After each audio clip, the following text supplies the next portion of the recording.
Talvez você já tenha percebido, ao olhar para um céu cheio de estrelas, que algumas são mais brilhantes do que outras. O astrônomo grego Hiparco, cerca de 200 anos antes de Cristo, criou um sistema para organizar as estrelas conforme seus brilhos. Para as estrelas visualmente mais brilhantes, ele denominou de primeira magnitude, e as visualmente menos brilhantes, de sexta magnitude.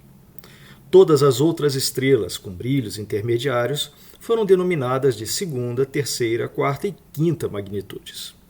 Percebam que quanto maior a magnitude, menor o brilho que percebemos da mesma. O sistema de Hiparco era baseado na sensação visual de cada um.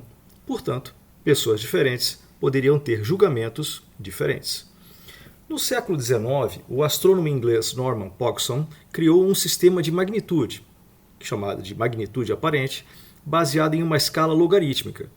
M2 menos M1 igual a menos 2,5 log na base 10 da razão entre F2 e F1. F1 e F2 são os fluxos luminosos das duas estrelas. Vamos batizá-las de 1 e 2. M1 e M2 são suas respectivas magnitudes aparentes. O fluxo luminoso representa a quantidade de energia que alcança a Terra por segundo por metro quadrado. Sabia-se que a razão entre os fluxos entre as estrelas mais brilhantes, de primeira grandeza, M igual a 1, e as estrelas menos brilhantes, de sexta grandeza, M igual a 6, era cerca de 100 vezes. Essa nova definição segue a característica M2 menos M1 menos 2,5 log na base 10 da razão F2 por F1. Substituindo M2 por 1 e M1 por 6, que é a primeira e a sexta grandeza, nós temos que 1 menos 6 é igual a menos 2,5 logaritmo na base 10 de F2 por F1. Como 1 menos 6 é igual a menos 5 e menos 5 dividido por menos 2,5 é 2, temos que o logaritmo da razão entre os fluxos luminosos e das estrelas 2 e 1 é igual a 2. Da definição de logaritmo, temos, portanto, que F2 por F1 é igual a 10 ao quadrado, que é 100. Ou seja, esse novo sistema de magnitudes elaborado por Pogson segue aproximadamente a mesma regra da de Hiparco, em que a razão entre os fluxos luminosos entre as estrelas mais brilhantes e as menos brilhantes é 100.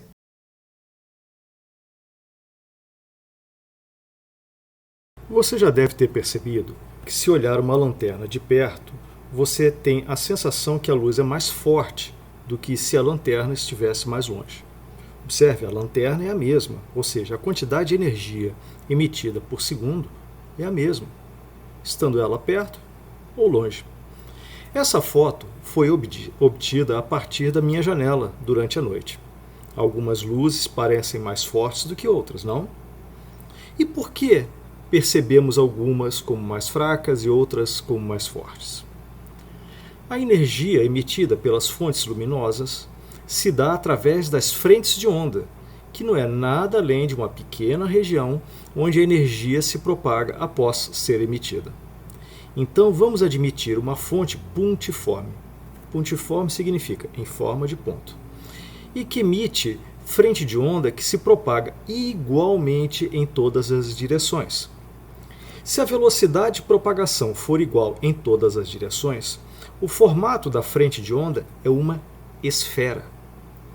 Vamos admitir também que nada diminui a quantidade total de energia que está sendo transportada pela frente de onda. Veja a figura. Em um determinado instante, t0, a frente de onda tem formato esférico de raio R1. Após um certo tempo, porque a frente de onda se desloca, o raio da frente de onda será R2, maior do que R1. Então, a área da esfera de raio R1 é menor que a área da esfera de raio R2. Logo, a quantidade de energia transportada por cada metro quadrado em R1 é maior que em R2. Um exemplo numérico. Admita que uma fonte luminosa puntiforme emite 10 joules por segundo, ou seja, 10 watts. Após um certo tempo, a frente de onda tem área de 10 metros quadrados. Então, o fluxo é de 10 watts por 10 metros quadrados, ou 1 watt por metro quadrado. Na medida que a frente de onda se propaga, a área passa a ser, por exemplo, 100 metros quadrados.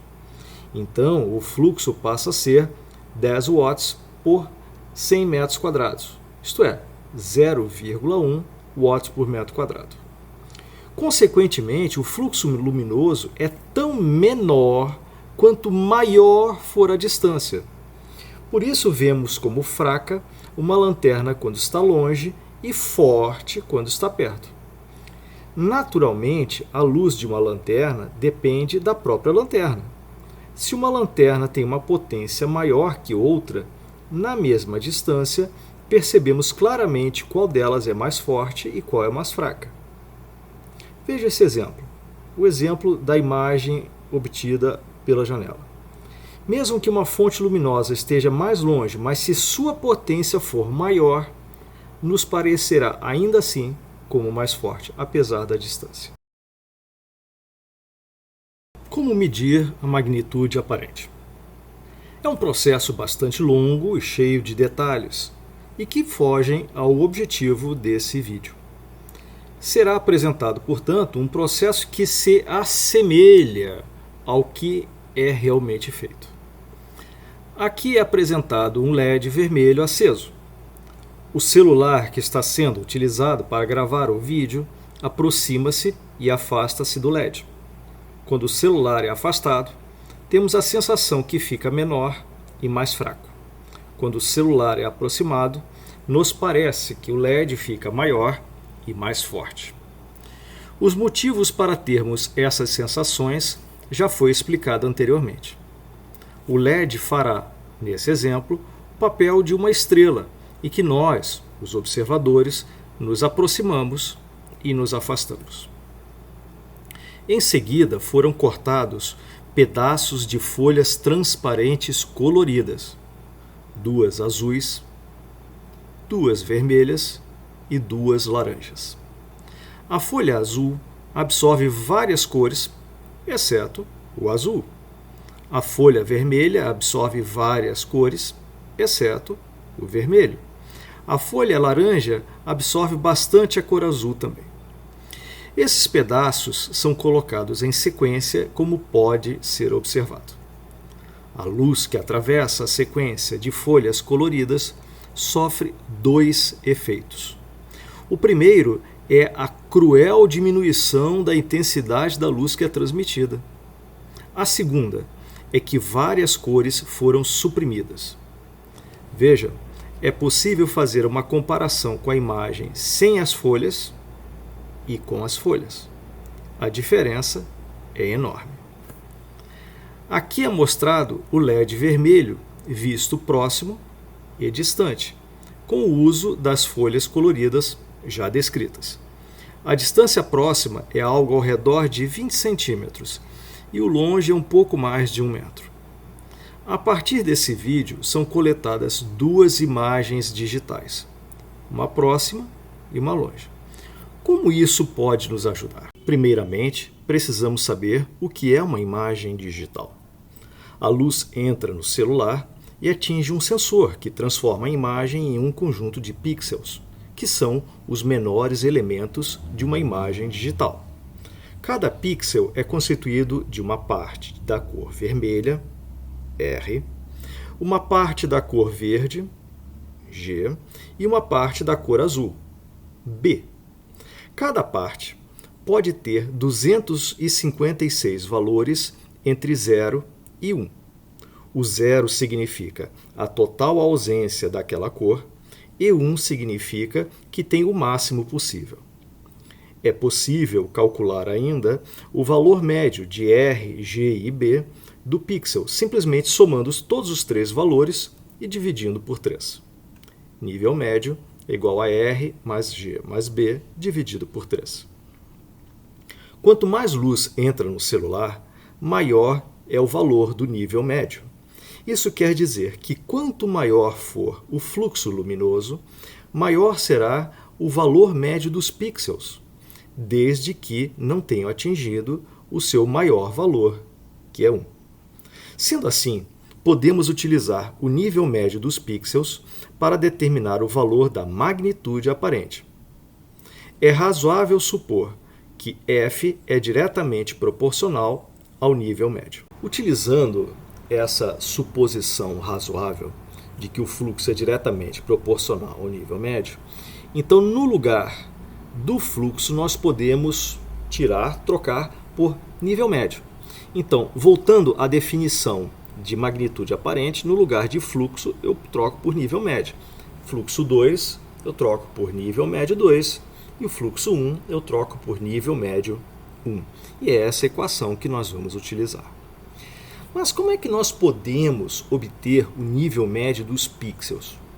Nós podemos fazer isso analisando uma imagem digital. Para isso, nós vamos utilizar um programa chamado GIMP, G-I-M-P, que é um programa gratuito. Você pode baixá-lo quantas vezes você quiser e utilizar sem nenhum problema. E esse programa é muito bom. A imagem apresentada é o LED vermelho aceso, visto próximo, com o uso das folhas coloridas transparentes. Para deixar a imagem do LED bem definida, é necessário dar zoom, de 25% para 50% nesse caso. Em seguida, seleciona-se a região do LED, somente ele, e o GIMP fornece à direita o valor médio dos pixels. O valor médio é 0,998. Lembram que existem 256 valores entre 0 e 1? Também aparecem outros parâmetros, como, por exemplo, o desvio padrão e a quantidade de pixels analisados, 3.360 nesse caso. Em seguida, analisa-se a imagem mais afastada do LED e realiza-se o mesmo procedimento. Zoom de 25% para 200% na imagem, seleciona-se o LED, só ele, e obtemos o valor médio, que é 0,979 para 131 pixels dentro da região selecionada. Como você pode notar, para a imagem do LED mais afastado, o valor médio é menor do que com o LED próximo.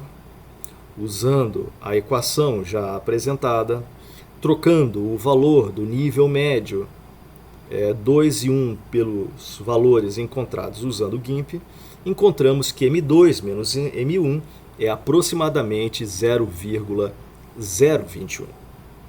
O nível médio 2 é quando o LED está longe e o nível médio 1 é quando o LED está perto. Neste exemplo, podemos tomar o valor M1 igual a 0, como se fosse uma estrela de magnitude 0 por padrão. Então, M2 é aproximadamente 0,021, que representaria, nesse exemplo, a estrela menos brilhante. Na prática, a estrela padrão é a estrela Vega da constelação de Lira, que é tida como magnitude aparente 0. O processo para a determinação da magnitude aparente é muito mais complexo do que foi apresentado. Se você quiser saber mais sobre o assunto, procure estes sites. As imagens utilizadas nesse vídeo ou são do próprio autor ou foram obtidas nos seguintes links acessados no dia 17 de março de 2021.